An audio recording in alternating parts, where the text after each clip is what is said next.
Hello, everybody. On this week's episode, we have the amazing fitness trainer, influencer. It is Maeve Madden. Maeve, how are you? Hi, I'm very well, thank you. Thanks for having me. No, thanks for joining me here today. Now, straight away, I know that my viewers and listeners will want to know, people like you seem to kind of just pop out of nowhere. When I mean people like you, I mean that in a very honest, respectful way, insofar as an influencer, we look online and then we just discover you. But I'm sure you've got a backstory. How did you get into fitness first and foremost, I suppose? Well, I come from a professional dance background, so I danced in a lot of Irish dancing shows. I did perform with Michael Flatley at one point of my career, which is very exciting. And I suppose after that, then I moved to London, went to university. I was always kind of into fitness, went to the gym and stuff like that. And I suppose kind of when social media came along, people were asking me questions about fitness, and I thought, oh, I should probably share some of this. And so I did. And then I thought, maybe I should be a personal trainer. And so I did that. And then here we are. So when did that journey start online? When did you start sharing fitness tips online? I think like 6 years ago, probably like 2015, whenever the iPhone 5 came out. I remember, because that was when I moved from like BlackBerry over to iPhone. And and then I obviously got Instagram. So I think it was probably like 60 years ago? God, know. Yeah, around about then, 7 years ago. We'll have to Google it afterwards and see where the iPhone 5 came out. So with that being said, when you pivoted and went online, obviously that took a huge amount of resources, huge amount of energy. But when did you see, like in your own mind, that this could be a viable business for you? I suppose it just kind of kept growing, and just kind of like the more it grew, the more people were interested, and then kind of like the influencer era, I suppose, was born. And I just kind of went with the flow. I was just like, oh, okay, I can advertise some products that I like. Why not? Like, that's brilliant. Why would I not want to get paid to like do what I'm already doing? And so, but I suppose within my fitness side of influencing, that kind of like is my whole new business, where I have this like online platform called Queens Don't Quit. Yep.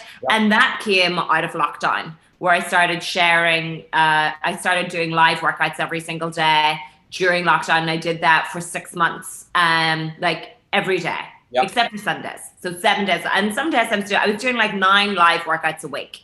And I try to keep them like fun and lighthearted and entertaining, and kind of a new spin on fitness where, it's not about like, looking a certain way or things like that. It's just about having fun and being able to move at home and having the crack with a bunch of women and having a great time. And that's what Queens Don't Quit's about. And so it was 6 months after that, doing that live on Instagram, I switched it over onto a platform. Now I still do. I still do. I do. I still do Instagram lives for free. I still do that twice a week. We're still in lockdown and people still need to move, and that's kind of what's important to me. So we do that, and we have a separate platform as well. Got it. Now, when you decided that, this was going to be something that you were passionate about, that you wanted to do as a business, why did you specifically zone in on fitness for women? Because I do know, like, for example, I had a quick look. We've got 52 kind of mutual friends and followers online. But out of those 52, there's only about, I'm going to guess like 5 maybe that are following you, and the rest are all women. So why did you specifically zone in on women, with the exception of, men, I suppose? Is there a reason that you did that? I've never had a male-based audience ever. And I think that's because, one, I'm just very much not saying that men would want to follow me, but I'm very much talented as it is. I don't sugarcoat shit, as you would say. But I'm very much just like myself, and show and share like the reality of being a woman. I'll share when I get bloated, when I have my period. I'll talk about hormones. Yeah. And so I suppose maybe I don't really have sex appeal.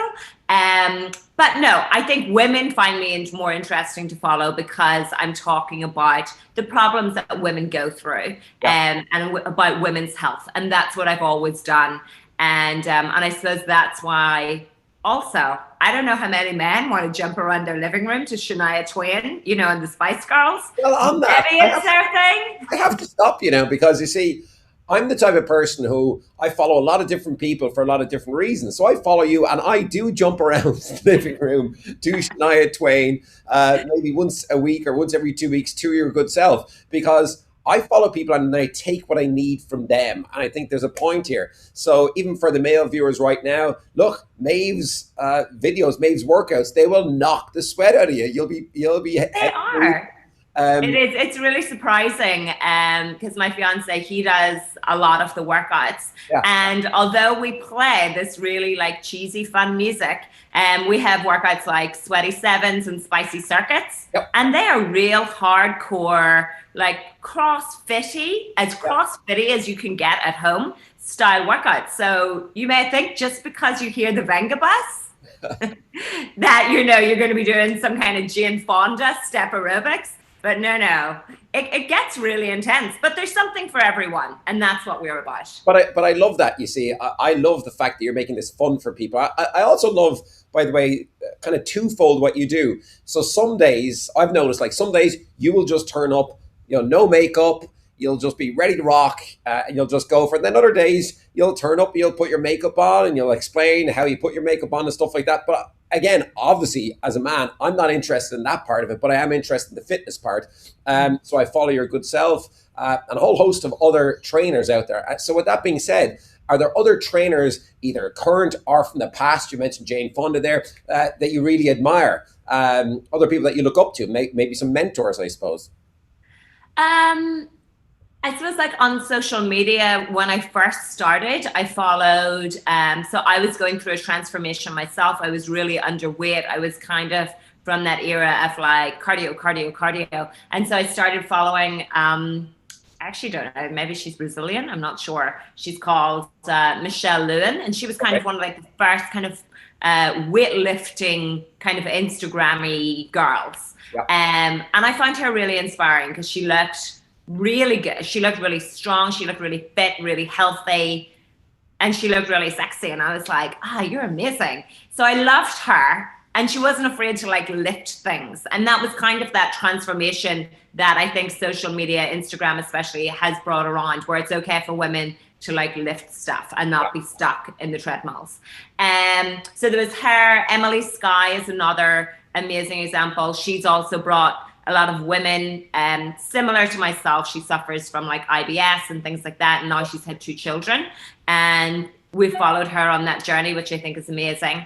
And how her body, has transformed. And she's not like the snapback kind of ones that are like, I gave birth 2 days ago. And here I am ripped. She's like, oh my God, it's been 18 months. And I'm still not, I'm not myself. And I probably never will be. And I love her for that. I think she's great. So there are like a few like really big Instagrammy people that I do, that I enjoy following. But I love that. I love what you're about, which is the reality behind the Instagram.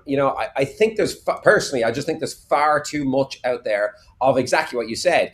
Not just women, but men also having this like perfect sculpted body. And like personally, it's so obvious to me as somebody who works with athletes. So I work with athletes on their mindset, as well as business people. But ultimately, when I look at certain people on Instagram, and quite a lot of them, I will say, it's so obvious to me that they're on steroids. It's so obvious to me that behind the scenes, they're actually not happy people because their diet is so restrictive on a daily basis. They're living like the life of a bodybuilder every single day. So, the meals are measured. They're, not only that, they got very reduced carbs. They're dehydrating themselves for the pictures. Then they're touching up the pictures. And that's the part of Instagram that I really dislike.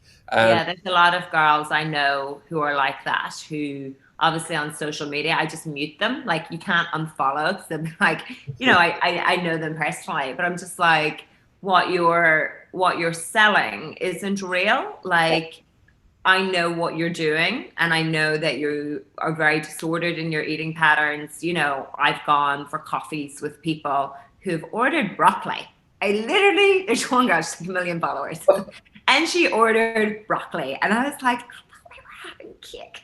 And I was like, I'm having cake. Like, we went for coffee and cake, but she had a side of broccoli with some water. And I was just like, why would you? But then on social, it's like, I'm so fun and I'm so this. And it's just like, no, that's a lie. Like, and I think that must be exhausting because for me, I find it already, I do find it a lot of pressure being on social media. There are days where I just come off it. I'm like, no, not today. Not about that. Yeah. And, and especially during this time where we're in lockdown, it is a lot of pressure. And I'm just like, why would you put that extra stress on your mental health? Like it blows my, and for what? Yeah. That's what I want to know. I'm like, why? What are you gaining out of that? I mean, you're think that you're making other people happy, but you're not. Like, you're probably actually promoting a lifestyle that's so unrealistic that people are looking at you and probably thinking, oh, I'm really jealous of her because she looks like that. And, oh, she looks like that, it must be so easy, or she follows this pretend lifestyle. And I just, I think it's really sad. And I think working in social media, and I probably have done it in the past where I was like, oh, I'm on holiday, I'm having a great time, or, oh, my life seems so great. Probably before stories, I probably did look like that. And then stories came along. Yep. And I was like, oh, that's exhausting. Like, having to do that all day when I have to share myself all day and who I really am. But yeah, some people do it. Yeah, well, I think what they get out of it is the concept of, just that followers and kind of the celebrity aspect of it, I suppose. And people get addicted to that, right? It's the dopamine hit every day. Oh, I got a new follower. I got 10,000 new followers. I got 100,000 new followers. And people do get addicted to that. I talk about it all the time. Digital distraction and digital addiction is as bad as any other kind of addiction. So how do you practice mindfulness? How does Maeve Madden get away from the digital? And what do you do when you get away from the digital? It's so funny because that was I know you sent me, we went through some questions. Yeah. And I was like, oh my God, I don't have a good answer because I am like, I don't think I do switch off, which is not good. I suppose like my switch off will be, and it's bad, it's switching on to something else. So it'll be like coming off my phone, watching TV. Right. But that's like one thing that I really do enjoy, like, or just like being on the phone, like talking with my family and stuff is kind of like how I get away from my phone. And just because I can hear the phone going constantly. And I'm just like, even though it's on silent, I just see it. I just know that stuff is happening. Or that's probably, I probably don't practice reading a magazine. I still buy magazines for that reason. Well, this is great. Like that's like something that I do. I still will buy a magazine and be like, ooh, because then I know my phone's down. I know I'm engaging in something else. I'm not sitting like meditating, I suppose. And I think that's what we all think mindfulness is. We're like, oh my God, I don't do the meditation. And maybe that's really bad. But it's kind of like, if I sit and meditate, I find it very hard to do something like that because I'm like, have to do that, and I'm not switching off. But if I'm reading a magazine, at least I'm not on my phone and I know I'm engaging in something, but it's mindful for me. Oh, coloring in. I do love a bit of coloring in. Oh, coloring in. What do you color in? I have these coloring books, like they're like special coloring books for they're like mindfulness coloring books. And I do that. However, again, it's probably just something to do with my personality. Once I start, then I really struggle to stop. And I'm like, it has to be perfect. So it has to be finished. So then I'll be sitting and it'll be like 1 a.m. I'm like, no, must finish, and that's not mindful. So again, it's not, but I do find it relaxing and it gets me off social media. But weirdly enough, I think I disagree with you. I actually think it is being mindful. You see, okay. I think people have misconceptions about mindfulness that, when people mention meditation, I think they see that, everybody's meditating now. I absolutely agree with you. I think a lot of people say they meditate. First of all, don't meditate, right? So they just say it for effect because it's kind of popular now to meditate. It's a trend. Personally, I do practice like creative visualization every day. That's just something that I do. But I don't necessarily see that everybody has to do that. I think it's fantastic that you just read a magazine. You know, these are the simple tools and tips that people need to know. You don't have to meditate. You don't have to creatively visualize. But what you do, I think, have to do is find something that works for you, whether that's coloring. For me, also, I've got green fingers, so I love planting vegetables in the garden. I think I'm a bit of a hunter-gatherer like that. I always say, like, fishing is cheaper than therapy. So I love fishing, and it's the number one thing that I miss right now. But simple things like just, as you mentioned, picking up a magazine, any kind of magazine at all. Again, it's just to get away from that digital distraction and also get away from your own mind for a moment. And you're just focusing on something else. And when you do that, your mind tends to relax, your subconscious mind tends to relax, and you tend to have that moment of escapism. I'm going to loop back to something as well. So you mentioned Michael Flatley. I know Michael Flatley. Also the Maguires. Did you come across the Maguires at all when you were a dancer? So the Maguire family, Sean Maguire, he's been on the series as well. They're good friends of mine. So they run Irish dance classes. As I mentioned, I know Michael Flatley, but also, so in your videos, you do a lot of dancing, you have a lot of music. So let's try something, okay? Earlier on, I sent you a link to a YouTube video, and you haven't opened that. You don't know what it is, right? Okay, so don't open it yet. Here's what I want you to do. I want you to think of a song, okay? Any song that you want, any song. Okay. I have one in my head. Okay, good. But now you have one in your head, and this is important, first of all, that people to realize before we. I wish I didn't. It's so shit. Oh no, that's okay. I like shitty songs. Okay, so you can go with the song that's in your head. I want you to know this, or you can change your mind. Okay, but I want you to know this through the course of the conversation to this exact moment. I've been attempting to influence you to think of a specific song. Okay, I've been dropping in certain linguistics. So go ahead. What song are you thinking of? Name it out loud. Cotton Eye Joe. Cotton Eye Joe. Oh Yeah. my God, that's such an old song. Who even sang that? Can you remember? Don't know, but it's great. Cotton Eye Joe. Cotton Eye Joe. Oh, listen, I remember it years ago. I'm 40 in the nightclubs all those years ago. Cotton Eye Joe. I want you to just go ahead and hit play on the YouTube video that I sent you because it's a playlist. And turn up the volume on your phone. Okay. Here we go.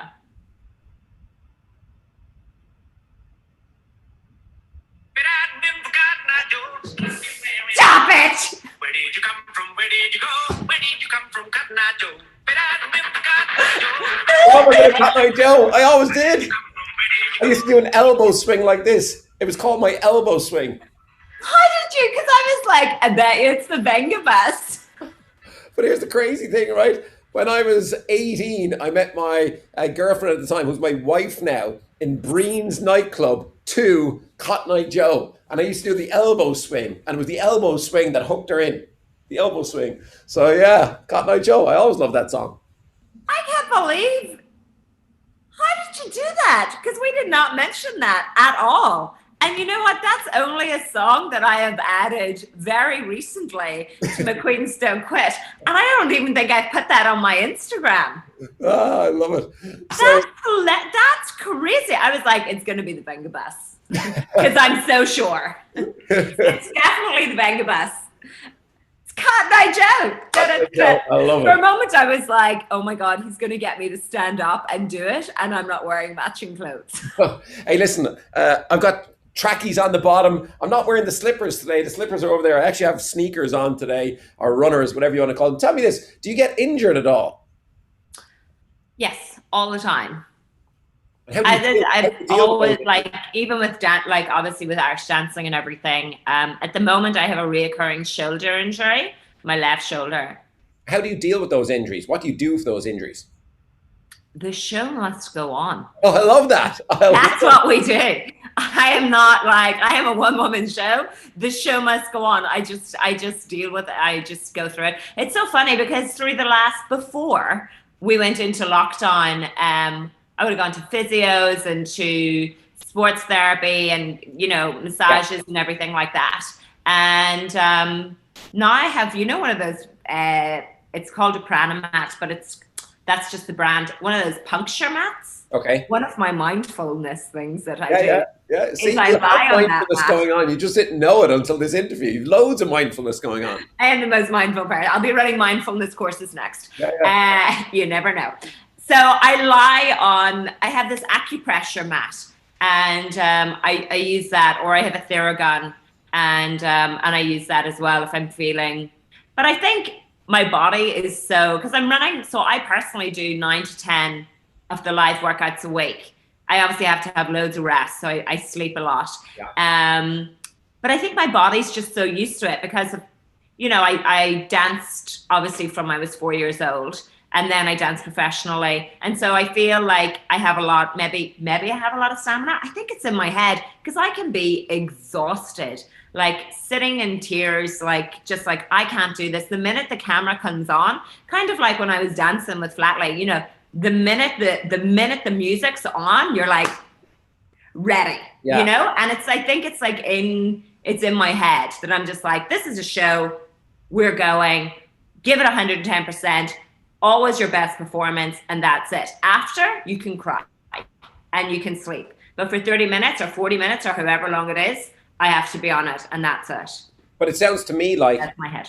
From your time as a dancer that you learned a lot of skills that serve you well now. Would you say that? 100%. I don't think, I think I'm one of the few trainers that does live performances every single day on social media, and I haven't taken time off. I did take the week off at Christmas, but I had COVID. So I had to have that week off, but I came right back after it. I was a little bit dying, but I still was like, and I think I always say that. I'm always like, I think that's like learned from when I was a show dancer, because you're replaceable like that. So if you're not up to speed, or if you're tired or you're injured, or they just replace you, and that's it. And as a dancer or as an Irish dancer, something that you did for like your whole childhood, that was kind of like your end goal, was to be in one of these amazing shows. Yeah. And so you didn't want to not do that. Yeah, you didn't want someone to take your place. It's even for me as an entertainer. I do a lot of different things. I do mentalism and magic and so on. And a lot of people come to me for advice, younger magicians perhaps, and I tell them, well, look, if you want the real advice, start off by being a kid's magician, do the ferries from Rosslare to Roscoff and Cherbourg, and their heads start turning. They're like, well, can't I just be famous and go on Instagram? And I'm like, no. I mean, and all those things serve me well now as an entertainer. 44, I've been in the game for 20 years, but it's the stuff that I learned early in life, like with you, perhaps as a dancer as well. You learn self-discipline a lot, which is huge in your world and my world right now. You got to get up, you got to get on it, and you got to put certain techniques in place every single day to make sure that you stay on it. And a quick question for you before we wrap up, a couple of quick questions. I'll shoot a few at you. The supernatural. Have you ever had a supernatural experience? Yes. Oh, tell us about that. Like loads, actually. And one that makes me like really emotional, which is really strange. Well, that's not emotional today. No, that's not. But I will tell you this. When I was a child, my granny, obviously, Irish grannies. Yeah, grannies. Love the grannies. I swear Irish grannies are in touch with the other side. They're always like, welcome the spirits. Yeah. But my granny was very holy. But I remember being really young and like coming down to like the bottom of the stairs, and there just being this like, what kind of looked like a giant guardian angel, like floating. And it's so weird. And when I'm at home, I still get chills when I go to like that part of the house. There was just like this kind of like giant figure. And then again, like a lot to do with more to do with my grandmother, but we were very close. And I remember when she passed away, like, having her, I remember being in bed sleeping and waking up and her like sitting, oh my God, there's one that's just brilliant. So me and my sister, I swear my house at home must be built in some kind of like ancient burial tomb. So me and my sister are lying in bed, and it's like 2 a.m, and it was around Christmas time, and we hadn't been drinking or anything. But anyway, we're chatting. We switch off the light. This is like when we were like, don't know how old. But anyway, we had 2 single beds, and we're just lying there, and then I just hear this really loud, clear Maeve, exactly like that. And I was like, so I turned on the light, and my sister looks at me and she was like, and then the room gets really, really, really cold. And I was like, and we literally didn't say anything. Yeah. And she was like, was that you? And I was like, it wasn't fucking me, because I'm looking at you the way you're looking at me. Yeah. And it was like beyond. And then a couple of nights later, again, we're in the room and I hear crying in the room, in the corner of the room. And again, same thing, room went really cold. And I was like, that's just really weird. Yeah. And I mentioned it to myself, and we obviously switched on the light again, nothing's there. And just so that's happened. But my mom got one, and she actually was on 2FM. I know I'm like talk way too much. Oh, I love this. But this one's really good. So mom's, and this is years ago, and she went on to 2FM and she was talking to, what was his name? Jerry Ryan? Jerry Ryan, yeah. Love Jerry Ryan. So something happened to my mom. I don't know the full story, but she prayed and prayed, and she said, God, give me a sign that this is, she was really doubting someone, whatever it was. Yeah. Give me a sign. Anyway, she went to sleep. She woke up the next day, went to get out of the bed, fell to the floor, and she looked down and her legs were covered in bruises. Wow. And she was like, did she know what, did she have that's a sign. Did she have any theory of what the bruises were from? No. She was just, and her legs were like as if she'd been like whacked with a pole, just like covered in bruises. I must ask her what that story was. But yeah, that's another. So my house is definitely. Yeah, I won't be going there. Definitely a lot going on there. But like, I like to share some of my supernatural stories, some of which I look at and I actually can't explain at all. And I've shared a few of those already, but one that I didn't share, and I've just thought about it now, is I filmed a TV show years ago, Mind, Myth and Magic, it was called, for RTE, and it was down in Charleville Castle, which is one of the kind of most haunted castles around Ireland.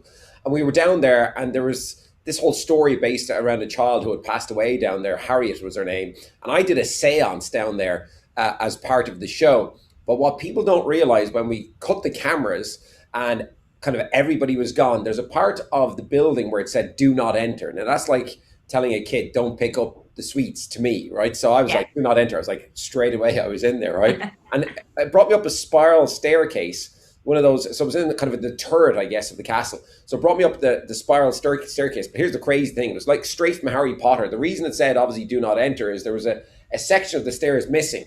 So it was probably like, I'm going to guess, like a 3-foot section. So to get up to the next section, you had to jump over this hole that if you fall down, you're going to basically die. But of course, me being me, so I jumped over it and went all the way up. And at the top of this turret, there was like this little room. But I swear to you, I heard this like kid laughing up at the top of this turret. It was like, yee! And I was like, that just has to be my imagination. And I opened this like it was a really small door, like a metal door. And I opened this door, and there, obviously there's nothing in there. But that was exactly where I heard that voice come from. And it actually freaked me out, like completely freaked me out. I still to myself wonder, was it my imagination? Like, who knows? Maybe there's something to this. I don't know. Definitely was a child. When I really believe in all of that. Like, I think if you haven't had like one of those experiences, you're just going to be like, oh, just in your head. But whenever you have the experience and you're like, no, that like whenever I heard someone say my name, I was like, there's something, it is. I 100% believe in it. The hair on the backs of my arms just stood up right now, remembering that story from Charleville Castle. Now, real quick, before we wrap it up, just meals. Do you plan your meals? I know you no, this is what I love this. So like, are you like an 80-20 kind of person, 80-20 health? And then more, I try to be. Probably more like 70-30. It's good though. You see, I love it. But you know what? Actually, it just depends. Like depends on my hormones, on how I'm feeling, on the weather. Like, there's so many factors you take into it. Like, all of the last week, every night, I got sent this patty box. Sorry, maybe I shouldn't have mentioned them, but it's like this Irish thing, and they send you treats from home. Yeah. Like 16 bars of dairy milk. Gone. Gone. And my daddy calls me and he's like, oh, send some of those home. And I was like, oh yeah, well, no, not a chance. Oh, I love the fact that your dad is calling you to get Irish chocolate sent back from London into his house. He's north of the border. Ah, okay. Now you can't get it. That's why. Well, They're only about, I suppose it's still within the distance. So we're on the border. That's hilarious that he's doing So you that. can probably could cross. But So tell me, what does the future hold for Maeve Madden? Let us know how people can follow you, how they can get involved, what's going on. Well, you can follow me on Instagram at queensdon'tquit. That is one page. We have 2 pages. I'm happy to be a queen.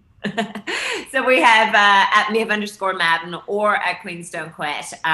But I'm mainly just on Instagram. And the future, I don't know. You know what? I didn't know last year that I would be here this year, doing this. So you just never know what's going to happen. I love that. And I love everything that you stand for. I really do. Thank you so much. Been following you for a while. As I said, more men out there who are watching this, go there, become a queen. Maybe we'll get a movement going. Maybe there'll be more men jumping onto your platform after this. Again, thanks to Maeve Madden. We'll put in all the links to all your stuff below. And thanks again for joining me here today. Bye-bye. Thank you so much. Thanks. Bye-bye.